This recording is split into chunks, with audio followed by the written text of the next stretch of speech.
সংসদের পক্ষ থেকে যেই আমাদের সংস্কার প্রস্তাবনা দিয়েছে, সেই সংস্কার প্রস্তাবনা বাংলাদেশের মেজর পলিটিক্যাল পার্টিসগুলো তারা বিরোধিতা করছে।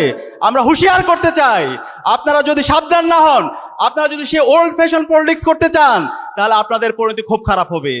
সংস্কারের যে প্রস্তাবনা এসেছে, রাষ্ট্র সংস্কারের যে প্রস্তাবনা এসেছে, সেই সকল প্রস্তাবনা ঠিক করবে জনগণ, গণভোটের মাধ্যমে ঠিক হবে। আগামীর বাংলাদেশের রাজনৈতিক সংস্কৃতি কি হবে?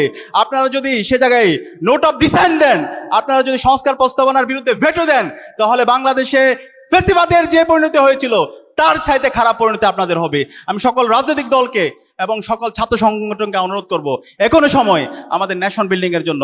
বাংলাদেশ রাষ্ট্রের আজকে 54 বছর আমরা এত রক্ত দেওয়ার পরও, ঐতিহাসিক সুযোগ পাওয়ার পরও আমাদের বাংলাদেশকে যদি আমরা বিনির্মাণ করতে না পারি, তাহলে আমাদের এই শহীদরা আমাদেরকে ক্ষমা করবে না। আমি সবাইকে অনুরোধ করব, আপনারা এখনই জাতীয় ঐক্যমত্যের ভিত্তিতে আমাদের ন্যাশন বিল্ডিং এর জন্য একসাথে কাজ করেন।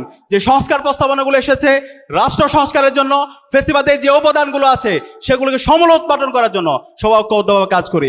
একই সাথে আজকের এই সম্মেলন থেকে আমি অন্তর্বর্তীকালীন সরকার, বাংলাদেশের সকল শিক্ষা প্রতিষ্ঠানে যারা প্রধান আছেন সবাইকে আহ্বান করব, আমাদের প্রতিটি ক্যাম্পাসে ক্যাম্পাসে ছাত্র সংসদ নির্বাচন দিয়ে দিতে হবে। জুলাই শহীদদের অন্যতম আকাঙ্ক্ষা হচ্ছে বাংলাদেশের প্রতিটি ক্যাম্পাসে ক্যাম্পাসে শিক্ষার্থীদের নির্বাচিত প্রতিনিধিরাই নেতৃত্ব দিবে।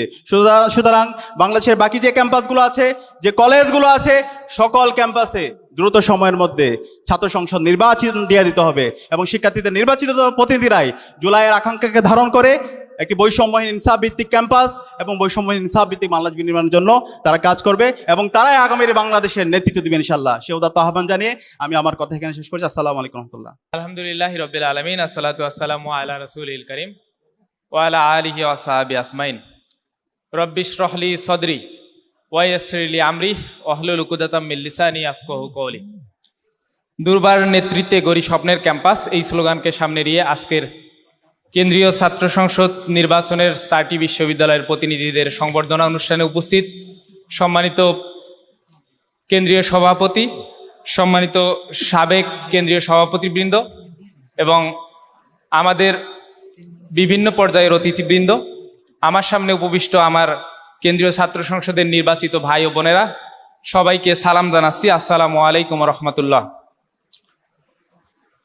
সম্মানিত উপস্থিতি, আমাদেরকে প্রশ্ন করা হয়েছিল যে আপনাদেরকে এত শিক্ষার্থীরা ছাত্র শিবির সমর্থিত প্যানেলকে এত ভোট দেওয়ার কারণ কি? তো সবাই তো ছাত্র শিবির করে না বা সবাই ছাত্রী সংস্থার সাথে সংযুক্ত না। তো